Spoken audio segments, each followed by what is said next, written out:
Nikos Aliagas.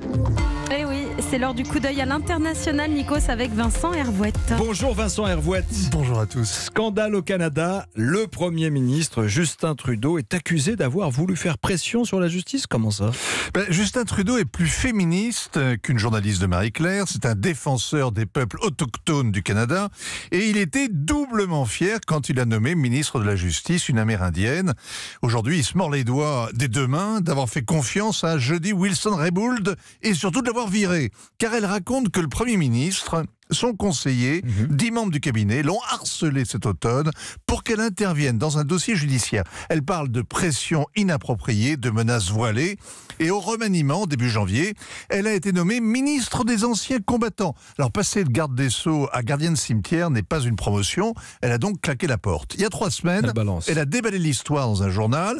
Et hier, devant la commission de la justice de la Chambre des communes, elle se venge. Elle veut le scalp de Justin Trudeau. Expliquez-nous les détails de ce scandale judiciaire. Le numéro 1 du BTP canadien a versé des pots de vin aux Libyens à l'époque de Kadhafi. L'entreprise plaide coupable, elle veut un accord à l'amiable, payer une amende, mais surtout pas de procès. Car si elle est condamnée, elle sera interdite de tout contrat public et ça veut dire fermer la boîte et mettre 9000 salariés au chômage. Alors on comprend que Justin Trudeau ait souhaité que son ministre en parle au procureur en chef, surtout que les emplois sont dans sa circonscription, au Québec, et les élections dans 6 mois.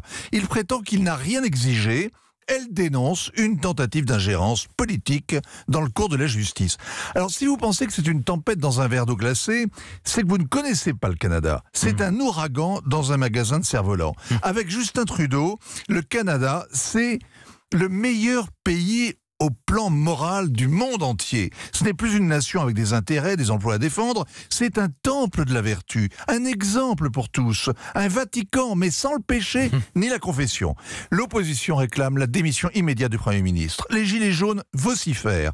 Le mouvement mobilise sur les réseaux sociaux, où il fait beaucoup moins froid que sur le réseau routier, et les Yellow Vests veulent traîner le Premier ministre en justice. Leur rêve, c'est Trudeau en cabane au Canada. Ceux qui rient jaune, ce sont les avocats de l'héritière Weiwei. Elle est assignée à domicile à Toronto en attendant qu'un juge décide de l'extrader ou non aux États-Unis. Et à Pékin qui la réclame, Justin Trudeau donnait jusqu'ici des leçons sur la séparation des pouvoirs. Les Chinois ne pouvaient pas y croire. Nous non plus d'ailleurs. L'image de Justin Trudeau qui était irréprochable jusqu'à présent commence à se fissurer, c'est ce que vous nous dites. Vincent Hervouette, ce matin, à tous. sur Europe 1. À vous aussi, cher ami.